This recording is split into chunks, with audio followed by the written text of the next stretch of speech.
Welcome to the show. I'm Jason Whitlock. Cowherd has the day off. Coming up, we'll get into the latest about LeBron and the Lakers' wild offseason. But first, let's start in the NFL.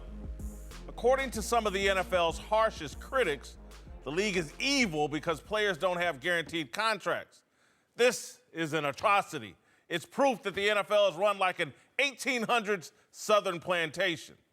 The NBA and Major League Baseball have guaranteed contracts. You know what they also have? Less popularity and a product not quite as compelling as the NFL. Maybe that's not a coincidence. Veteran Chargers offensive tackle Russell Okung kicked off the latest NFL guaranteed contracts controversy with a recent tweet storm that suggested the NFLPA should work to overhaul the entire collective bargaining agreement. This morning, Pro Football Woke's Mike Florio surprisingly pushed back against Okung, pointing out shorter contracts would be a possible consequence of fully guaranteed deals. Look, the whole concept of fully guaranteed contracts in the NFL is a lazy trope that needs to go away. First off, the NBA and Major League Baseball don't have collectively bargained guaranteed contracts. Their player unions did not establish fully guaranteed contracts in their CBAs. Agents and players use their leverage to make guaranteed contracts the norms in baseball and basketball. Their unions had and have nothing to do with it. This isn't new information. I first wrote about it in 2006 when Bryant Gumbel unfairly blasted former NFL union head Gene Upshaw for not securing guaranteed contracts in the NFL. The column is still available on the internet. Second, because of the work of Upshaw, NFL agents and players, more and more NFL player salaries are guaranteed through signing bonuses, roster bonuses, and annual salaries. In 2016, the NFLPA, under DeMaurice Smith, stated 62% of player compensation comes in the form of guaranteed money. If you look at the deals recently signed by Kirk Cousins and Matt Ryan, it's quite clear the NFL is on the path to guaranteeing its players more money. But fully guarantee all contracts? Why? Have guaranteed contracts improved the NBA and MLB? The NFL is unique. Its rosters are much bigger. The game's consequences are much starker. It's a league where no one is allowed to get comfortable. That's why it's so compelling. All right, joining me now, two former NFL players, Mark Schlereth and Seth Joyner, and Fox Sports radio host Doug Gottlieb. Guys, we could probably just end this debate now because I've just ended it. The NFL doesn't need guaranteed contracts. I don't understand that narrative. You act as though that if you guarantee an NFL player's contract, they're going to roll over and they're going to quit playing. Have you ever, when you got a new contract, have you ever just rolled over? I have rolled over. No, but that's a totally different. No. I'm not playing in a dangerous sport where, again, Mark, you know, and Seth, you know, and Doug, you probably know. Football is the sport with the strongest love-hate relationship. Sure. You love Sundays, you hate every other day of the week. And sometimes you don't even love Sundays. It's much harder, and it's a love-hate relationship far more than any other sport. What bothers me is that the majority of guys that play this game do love it. It's the lifeblood. On Sundays. It's the lifeblood that courses through their veins, man. They want to play, and because you don't practice. No, I don't love I love lifting, I love playing, I love doing all those things. I'll go out and practice. I don't always love it, but I love the game. And because I have a guaranteed contract doesn't mean I'm going to roll over and not play the game. 62%, you said. A Harvard study said that 44% of the money that was collected. The NFLPA. Okay. You're a union. Yeah. I can't use their information? Well, you can use their information, regardless. Okay, so they've got a younger Jason Whitlock coming up right now that they can pay a quarter of what you pay, or what you make. And they say, hey, man, you got 44% of the money we guaranteed you, or we promised you. You're good now because we got the younger guy coming up, and we don't have to pay him. So, you know what? See yourself out the door. It's okay. That's not right. I don't like the guaranteed contract thing. Doesn't bother me at all because 99% of the players are going to show up and play their butts off because that's what they are and that's what they do. You don't play the game of football and brother-in-law. You just don't. The game is too violent. The game is too fast. Except there during the Pro Bowl. But I mean, but you can't. That's not really an exhibition. Let's set that apart and let's be fair, because if I line up against you on the first play, and you trying to take my head off, that puts a whole new perspective on the game going forward. Okay, so you're not taking any plays off at all. It's not about taking plays off. It's about injuries or using an excuse to, hey, I'm not available. Again, it's a problem getting guys to practice hard as it is now with these guys making all this money. If I'm an NFL coach or executive, I think one of the reasons my game is more compelling is because the players are more desperate than in other sports. Well, listen, we've set the table for players not wanting to practice, players getting injured because of how much players play now and how little they practice. Football is a game where you have to do it. You have to galvanize your body. Listen, if I get a soft tissue injury here during the season, yeah, it's going to hurt. But you know where I take care of that? I take care of that in training camp. Because when I get that bruise there in training camp, that means when I get it later on in the season, I've galvanized that. That's not going to hurt anymore. But they don't do that anymore. They work less trying to prevent injuries, and now they have more injuries than they've ever had. So the injury piece of it, listen, if you play that game, guys are going to get injured. That's not an argument for why you should not have guaranteed contracts, okay? The lifespan of a pro football player, the lifespan of a pro football player is 3.5 years. Correct. If there's ever a sport where we should have guaranteed contracts, it is the game of football. I'm sorry, you're actually hurting your own argument. Now, look, I disagree with Jason. Not ever. Well, Owen, I disagree with Jason in terms of guys wouldn't play hard. You can't not play hard in football. But because you play hard in football, you get hurt in football. It's bad business. Okay? The reason you can't have a long-term guaranteed contract is nobody can stay healthy, with the exception of the quarterback who are getting the long-term guaranteed deals. And, oh, yeah, by the way, it's a little bit of a red herring there because the guarantees that are given, the signing, the roster bonuses, okay, those are guarantees, and those have increased throughout time. Additionally, they don't actually count. 44%? It's 62% by your own union. And oh, yeah, by the way, it doesn't count against the salary cap, so it continues to go up and can go up. But the best point you made, which actually is the point that the union is missing on, is they're fighting for the wrong things, okay? Instead of fighting for a larger salary cap, not just the top of the salary cap, but the floor to be higher, they're fighting for less practice time. They're fighting for fewer games. They're not fighting for more rosters. Right to kneel. More roster spots. Fight for the right things. Fight to increase that guaranteed money, okay, in terms of how it's pooled and how it's calculated, especially the floor. And I think then NFL players would get more guaranteed money. I will tell you this, and I agree with the less practice time of being. The issue is that players are never in a position of leverage when the collective bargaining agreement comes up, because it always comes up in March. And guys, what happened last time? What happened last time? Guys rolled over in July because they needed paychecks, so they said, well, we'll take less practice time. I understand, but again, you're making my point. They were at a point of leverage. They were 1 week away. The players were 1 week away from causing the owners to cancel preseason games, and they rolled over. If they showed solidarity the way that baseball has, they would have better deals. I understand that. If you have 25 guys on the roster and you got 13 guys on the roster in basketball, that's a big difference between having 53 guys on the roster. Man, you're making our point. That's my point about guaranteed contracts. That's my argument why you have to have it, because you got to understand the pay structure in the NFL. Right. There are 10% of the guys that make the majority of the money. Right. Okay? Then you've got those guys that are ascending to the elite level. They might get a little bit of money. Everybody else, they're not making any money. So when it comes down to have a position of leverage, you know what they do? They're thinking about the bills they got. They're thinking about not having enough money in the bank. That's why they roll over, the majority. An 80-20 league, and 20% of the guys make 80% of the money. Right. And those guys can Sounds survive. like Well, they can survive a lockout. But it's the 80% that won't survive it.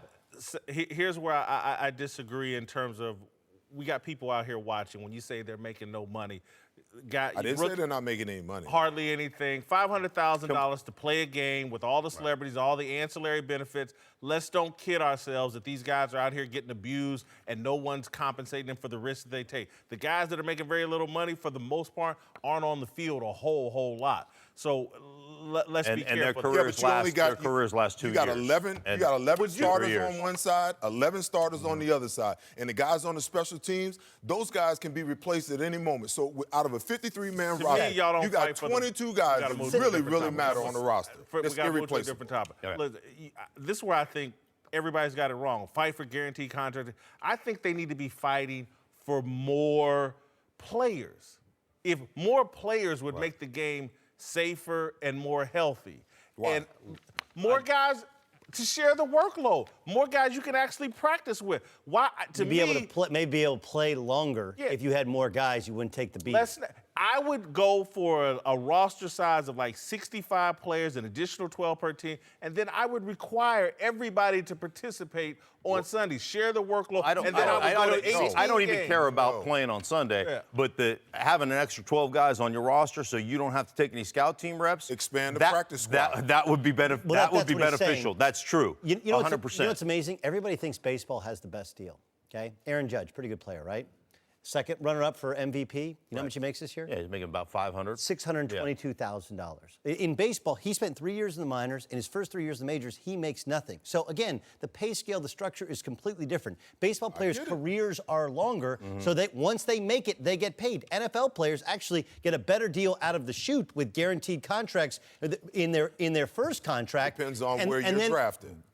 Yeah, if you're drafted in the first round. Yeah. Right. That's for everybody. second. But then once they make it, then you get the big guaranteed contract deal. I want to touch on your point. Yeah, I agree that they need to expand The roster. expand the practice squad. The rosters. The practice squad, okay? Because listen, if I pay my top defensive end high dollar, $15 million a year, somewhere in that range, top end defensive end, okay?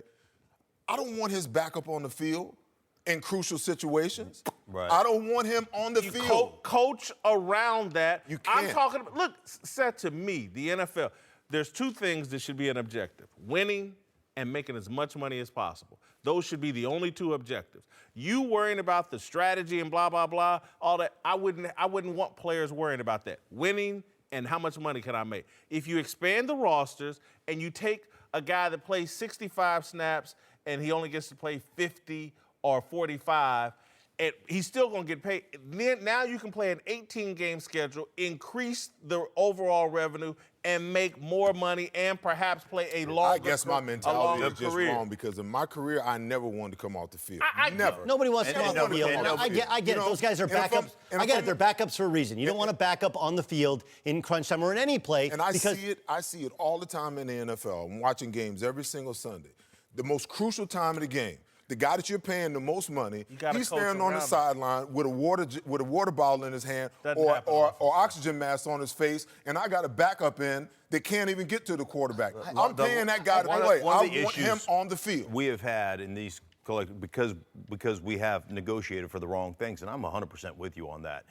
We have negotiated practice out of a game that requires practice. There is no greater skill than moving a man from point A to point B against his will. That requires practice. You've got to work on that. And I think the law of unintended consequences, without that practice, you don't develop the proprioception skills, the get kinesthetic better. awareness, and it increases the injuries long Look at the term. unfair thing they do to me, to guys on the roster. Only 47 can be active on Sundays. And that hurt the 6 they're inactive. That hurts them financially.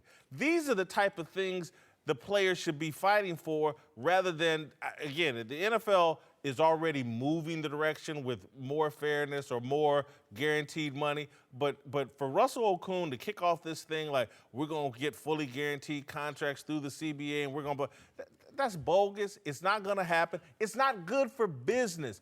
It would hurt the competitiveness of the league. There's a reason why everybody like, oh, baseball and basketball have it. They don't generate $14 billion. They don't take care of 1,700 players, 53 guys on a roster. Some of these rules that the NFL has that people think are unfair are actually why the NFL is so popular and able to take care of 53 guys on each roster. Jay, there's also the issue, though, of player safety. And we can poo-poo it all we want, okay? But current NFL players, they don't want to end up, with with any ALS, with Parkinson's, with any, the 28 surgeries that you went through, right? These guys go through torture with their bodies after they're done playing. And you look at Ryan Shazier. If I'm the Pittsburgh Steelers, you invest everything in a middle linebacker, one hit, and his career is over, just over. Right. And so you have to balance out the fact that, look, on some level, you're trying to protect yourself from yourself, even though you know you got to practice to be great. But the more that you practice, the more pounding that you take. And the more pounding that you take, the more likely you are to suffer a debilitating brain injury when you're done playing. It's not an easy solution. There was always a difference for me. There were times where I didn't practice and I didn't play well. If I played well, it's because I took what I learned in the classroom through film study and game plan study, and I applied it Wednesday through Saturday in practice.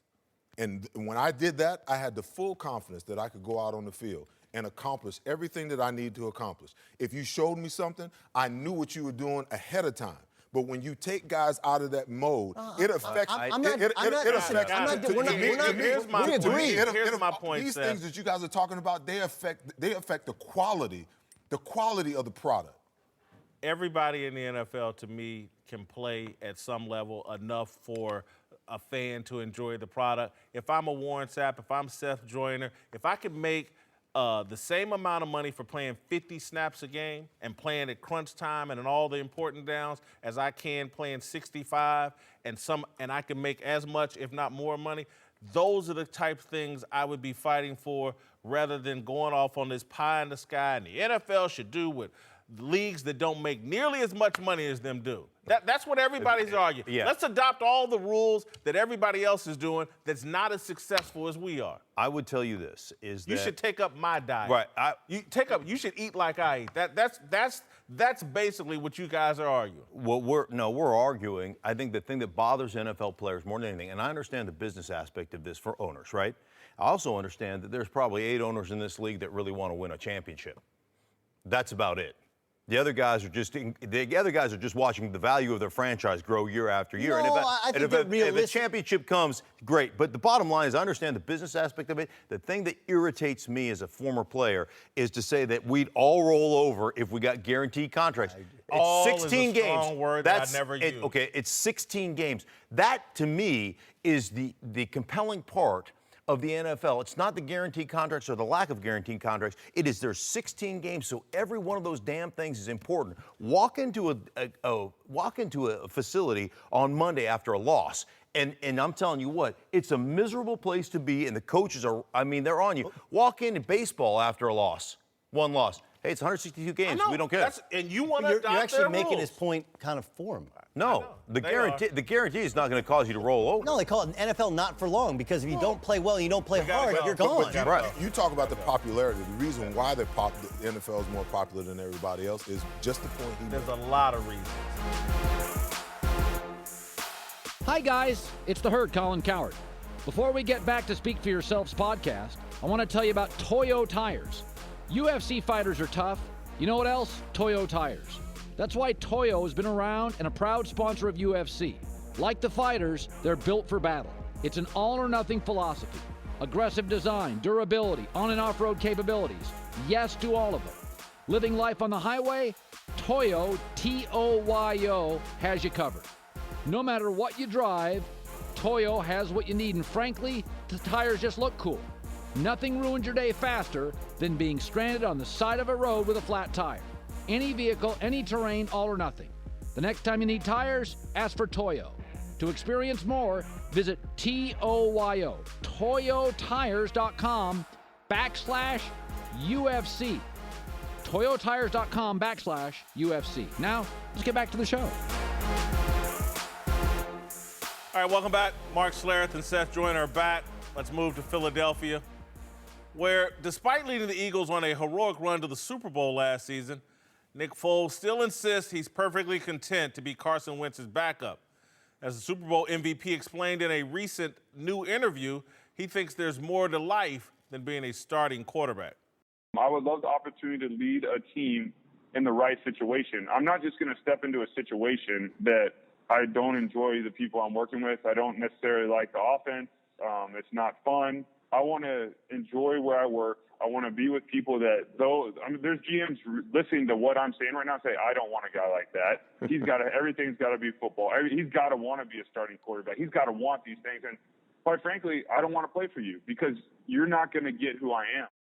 Yeah, Nick Foles sounds really humble there, but to me, he sounds like a guy that doesn't want the responsibility of being a starting quarterback. He doesn't want the pressure of being a starting quarterback. And you know what? It's fine. I'm not beating him up. He's that guy that doesn't want that kind of responsibility, doesn't want that kind of pressure and spotlight. But that's not humility. That's fear. Yeah, see, I disagree with that. I don't buy that at all. I think he's been down that road. He went to the Rams under Jeff Fisher. He got beat up. He was ready to quit playing football. He was so disappointed in the game. And then Andy Reid gave him an opportunity to get a year of football rehab, and now he's a Super Bowl MVP. He understands that there's a handful of teams out there that you can go to, and they can create a system with which you fit in, and you can have success. I don't care who you are. There's a bunch of teams in this league that you're going to go to, and it's going to be miserable for you. You're not going to win. You're going to get beat up. And it's not going to be. He's realistic. He knows that you could demand a trade and go to the Cleveland Browns or go to a couple other organizations, and you're going to lose every single year in and year out. And he knows that that's not a ton of fun. This is smart, in my opinion. Smart, because this guy had a negative experience going to the Rams. He was literally out of the game, contemplating retiring for good when Doug Peterson called him back. Now, I cover this team.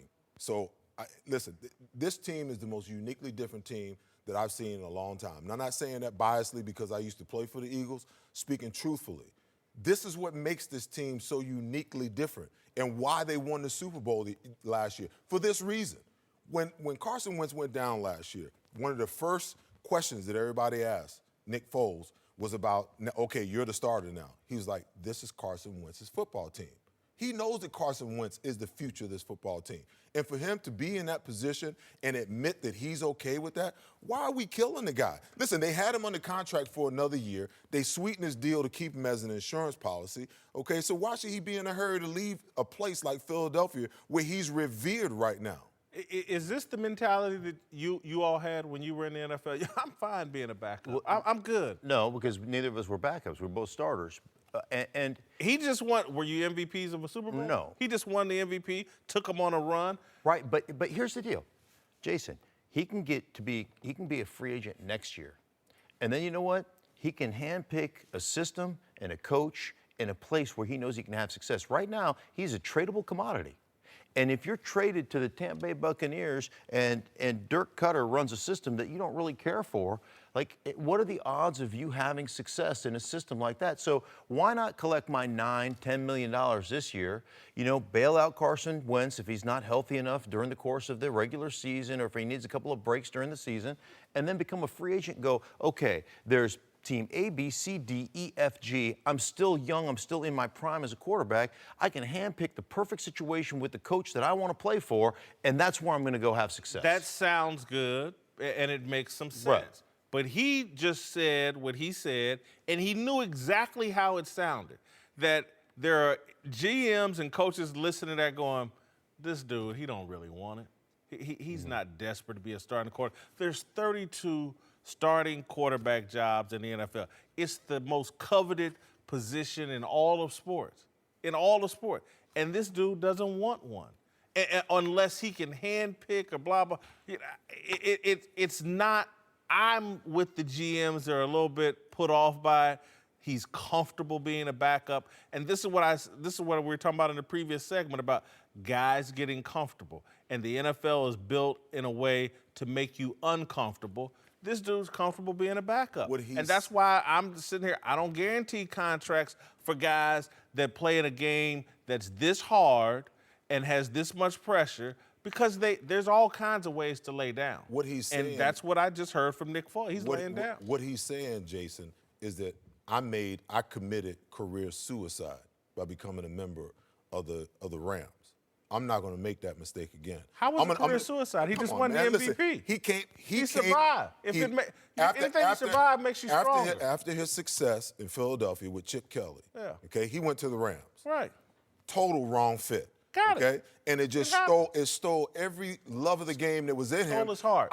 Exactly. Exactly. So you're talking about a guy that went into that situation. That went into that situation, that contemplated walking away from the game that he loves. And what he's saying out loud and clear that you're not hearing is that I'm not going to fall for that again. I'm not going to make that same mistake again. Let me summarize it this way. Neither you guys don't have experience dating supermodels. I've dated a ton of them. When you get a chance to date a supermodel, it doesn't matter how bad the experience was. You want to get back on that bicycle. That's what Nick Foles should be doing. Hi, I'm Alexi Lawless. I used to play soccer back in the 1900s for the U.S. Now you can find me talking about soccer this summer during the World Cup on Fox. Now through July 15th, you can get daily FIFA World Cup updates from me through your Alexa-enabled device. Just say, Alexa, play the Fox Sports Flash Briefing, and you'll get the latest tournament news straight from Russia. Alexa and Alexi. Now that's a winning team. Don't forget to watch the 2018 FIFA World Cup all tournament long live on Fox and FS1. All right, welcome back. I'm joined now by Fox NBA analyst Chris Broussard and Fox Sports Radio host Doug Gottlieb and the founder of the Big Lead, Jason McIntyre. Let's move to the Lakers, who have a lot of people scratching their heads after putting a bizarre supporting cast around LeBron James, including head cases like Lance Stevenson and Rajon Rondo and career Shaqtin' a Fool star JaVale McGee. But according to a new ESPN report, it was all part of a plan Magic discussed with LeBron before he signed, a plan that reportedly includes an on-court strategy of playing at a faster pace and putting LeBron in the post.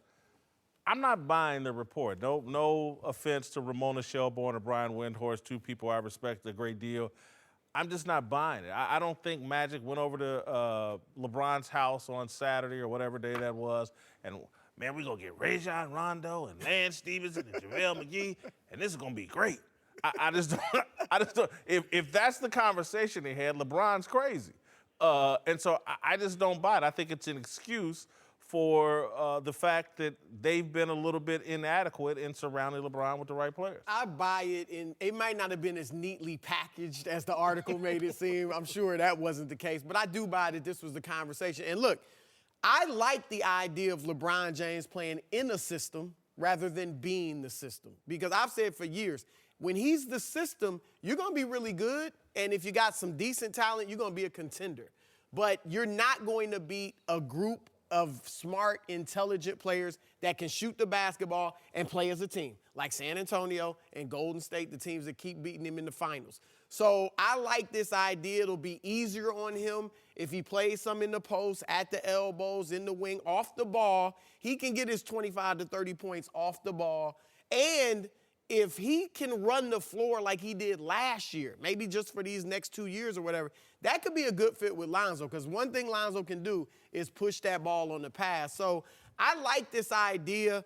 You got to get some shooters, obviously. Yes. You can't win with – this is like a Showtime team Magic's trying to build for the 80s. Well, with the exception of the stars that Showtime had, and they are devoid of stars. I do buy it a little bit more than you do, Jason, and I think some of this is the influence of Kobe Bryant, because Kobe talked about it on detail. He talked about it when I had him on the radio the other day. He's told a lot of people, he's even told LeBron James, hey, man, you want to last here into your 30s, you got to play out of the post. That's what Mike did. That's what I did. That's what you got to do. And that's where I think the playing out of the post comes into it. Now, you got to have shooters on the weak side. And I think when you look at the current roster, though they were second to last in three-point shooting last year in the NBA, they got young players who are going to improve.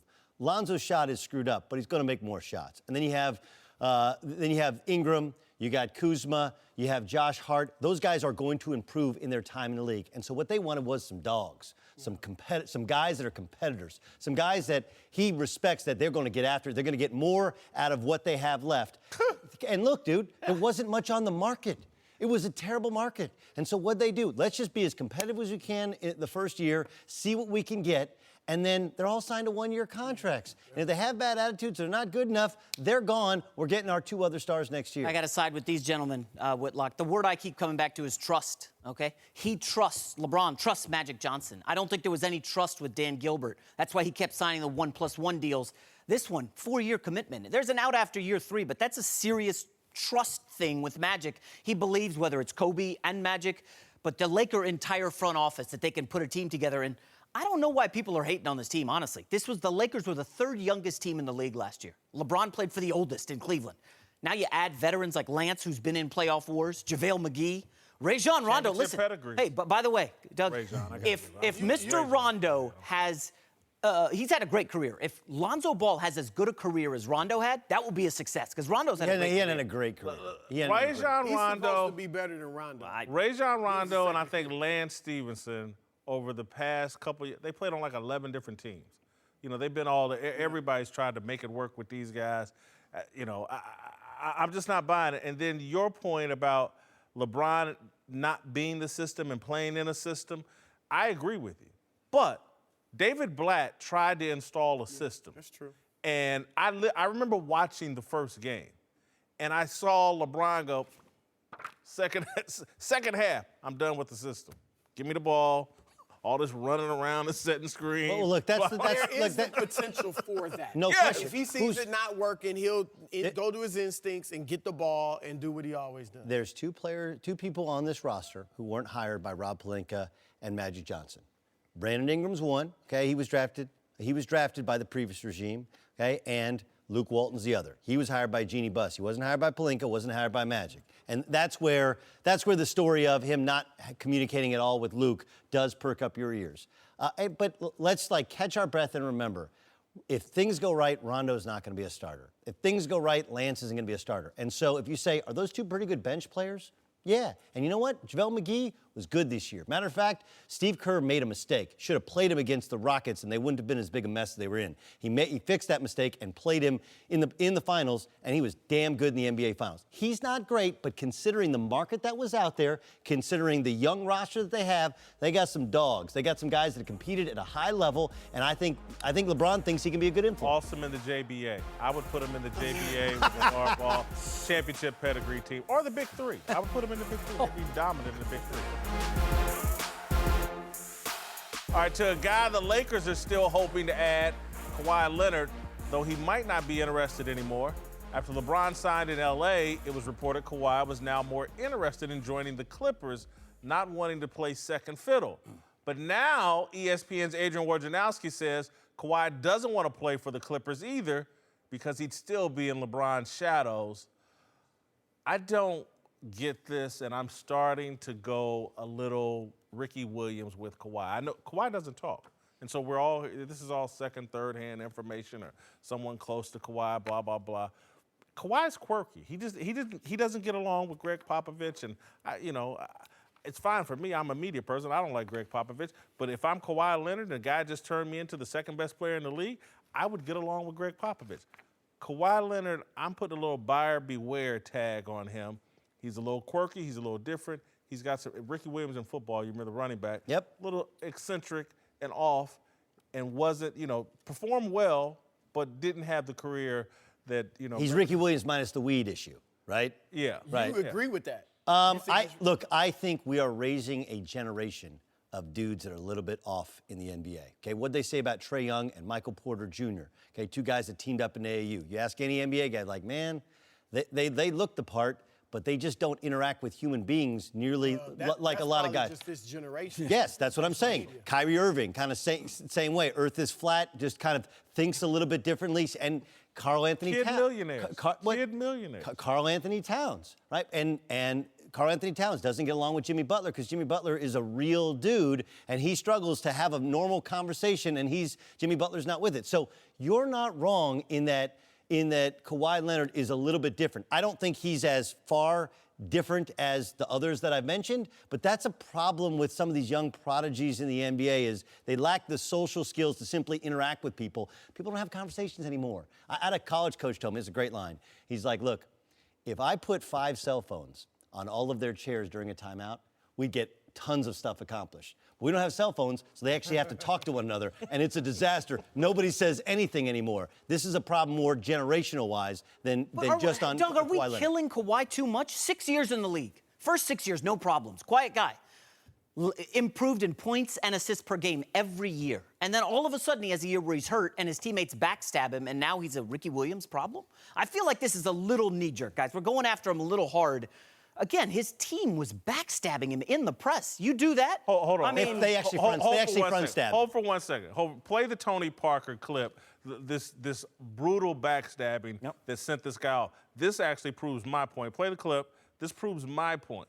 Just stay positive. I've been through it. It was a rehab for me too for 8 months, you know. So same kind of injury. My mind was 100 times worse, but same kind of injury, and just try to stay positive. Dude, that's not 100 times. What are you talking about? That's not a calculated shot.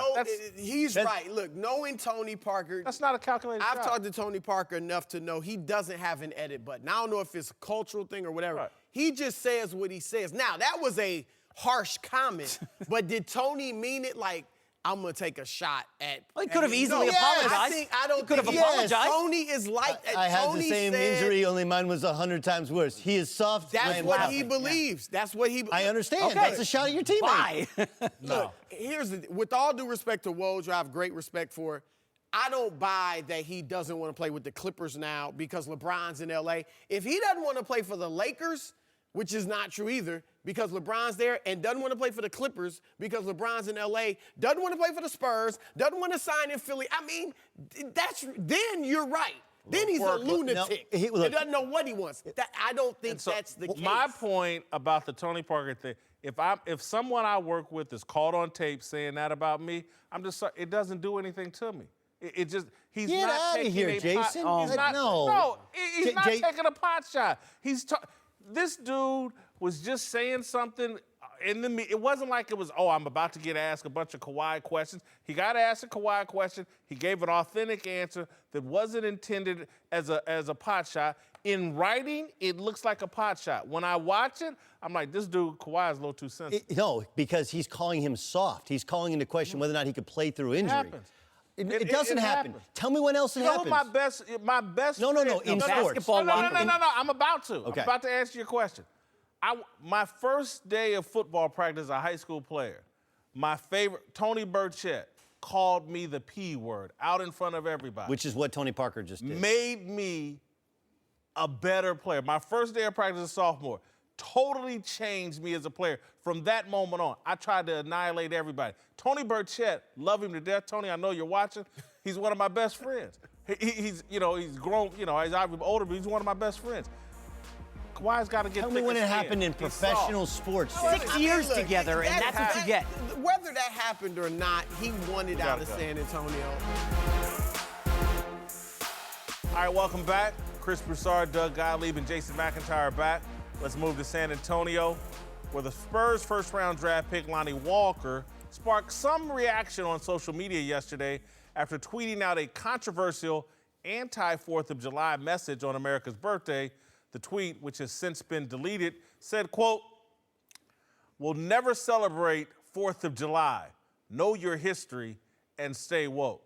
Listen, I'm not going to beat up Lonnie Walker. I was a 19-year-old kid and rebellious and thought a lot of silly things and didn't have social media gassing me up or for me to express my silly and stupid thoughts. But I do think this is an example of why I think athletes, and particularly young athletes, should be very leery about even participating in social media. It is so negative, and it baits you into such a negative mindset. This is how you make mistakes like this. The kid deleted the tweet, not going to beat him up. I've done some research on him. The whole message was off his brand. He's been pretty celebrated as a pretty good guy, and so mistake. Stay off of social media is my. Look, even as the tweet was misguided, I like the fact that he's shown some knowledge of black history, some racial consciousness, and some level of commitment to black people. It's misguided. I would say let's take that and gear it in a positive direction. And I would say to him, look, you want to be a revolutionary? You want to be woke? The most revolutionary thing a black man can do in 2018 in America is partner with a wife and raise strong, intelligent black kids that are committed to the upliftment of black people and have an appreciation for their race. That church off up in here. Well, that's the truth. And speaking of church, keep the social and moral values that you grew up with in church or the mosque or the temple. Because when you get in mainstream America, they try to take those away from you and change you. And black people are the most religious people in this country. And then finally, I would say to Lonnie, use your platform, your wealth, your connections, your influence, whatever you get as an NBA player, to help improve the educational, economic, and employment opportunities for African-American people. That's being woke, and that'll do more than kneeling or not celebrating certain holidays. He did just spend 6 months in college, so he didn't maybe get the full amount of education, but isn't it at least partially fair to say, hey, when the Declaration of Independence was signed, life, liberty, pursuit of justice, black men were only considered 2/3 of a human being? Let me just say something about going back in history and this was said or this happened in 1776, 1850. There's a lot of things that happened in the past that aren't true now. Times change, people change, laws change, countries change. And so if we as black people are gonna have the position of, because things were this way 200 years ago, therefore we can't do X, Y, and Z. Again, as I pointed out this morning, the Democratic Party defended slavery. Sure. And now black people evolved. support the Democratic Party. So just like a political party can change, a country can change, people can change, times can change, and we have to be willing to move on and let time change. And so, look, Chris, I thought you said more than a mouthful and things that I really believe in, and I'm very glad you said it here on this show. McIntyre, jump in. Here's where I would think you guys would probably agree with this. We're at the point now where high school sports, starting with high school, need to have like a mandatory social media class where any athlete, whether you're field hockey, tennis, I don't care, you need to get in a classroom and understand the severity of stuff like this. Because Lonnie Walker's getting put on blast here on TV shows, radio shows across the country, and it's not easy to remove that stain from the internet. That's on there. And if you look at colleges, Whitlock, I think you need it in high school, just 30 minutes, that's it. These are the ramifications, whether you're Dante DiVincenzo, and again, particularly at major universities, they do. Well, Lonnie Walker clearly didn't get any education. You don't have some takes that you're not proud of when you first started the big league? This isn't a take in sports, but when Doug. when you're 19, you're 19 years old. I'm glad social media wasn't around, that's for sure. But the point I was kind of getting to is, like, look, he's actually a snapshot of what we've done with some of these players. We've sped up the process so much that he's a little bit educated on what happened and what they talked about during the Declaration of Independence, but he doesn't know about all of the different other stuff because it didn't matter. He could put a ball through a hoop. He's a freak athlete. And so we have to do a better job of educating him not just on social media and the importance of his platform, but also educating him in general of the country in which he lives in and the people and what they fought for and how we've evolved in terms of our thinking. I would agree. The only thing I would add, though, I'm just telling you, for social media, and it's a particular issue for us as African Americans, so much of what we call Black Twitter is so angry and bitter. White Twitter's plenty angry and bitter, too. But so much of it is, and so I actually, during the 4th of July, before any of this, I knew anything about Lonnie Walker, I actually went on social media looking like, I wonder how we as black people, what is being said from us on social media about the 4th of July. And there were a lot of people that retweeting Frederick Douglass from 1852 and basically pushing that in 1852 it was. In 1852. We're in 2018 is my point. And you can't just guzzle negativity and think you're going to be healthy on the other end of it. You can't just guzzle, all these things happen to be in the past, and so therefore this is how I feel right now. It's a bad precedent. I see how Lonnie Walker got caught up in it. And again, I don't think he's going to be stained by this. I get your point. Well, David Robinson came out shortly after, I believe, and put out a very positive tweet. You know, the greatest Spur of all time, arguably. Here it is, right here. Greg Popovich has been critical of the president. Yeah. He is a guy that, you know, has social consciousness and challenges his players to read things like that Frederick Douglass speech. I don't know if he's ever used that in particular, but stuff like that. I don't think he'll look down on Lonnie Walker. All right, welcome back. Mark Schlereth is here for Last Call. Let's move to Jameis Winston, who just became a father for the first time, welcoming his son to the world this past Friday. Mark, do you think fatherhood might be the impetus to make Jameis grow up? I would hope so, and it grows most of us up. And the point being is that when you have that immense responsibility, it's more about being a better person for that person that you are raising. And you would hope that the magnitude of that would grow him up pretty quickly, because that's the most important thing he can do. As Broussard said, you know what? It's your responsibility. You know, I've avoided responsibility most of my life. And smart people have told me that, no, responsibility is actually what evolves you and helps you become a better person. So he's planning on marrying the woman that had the kid, and they have the kid together. Good luck, Jameis Winston. Good luck.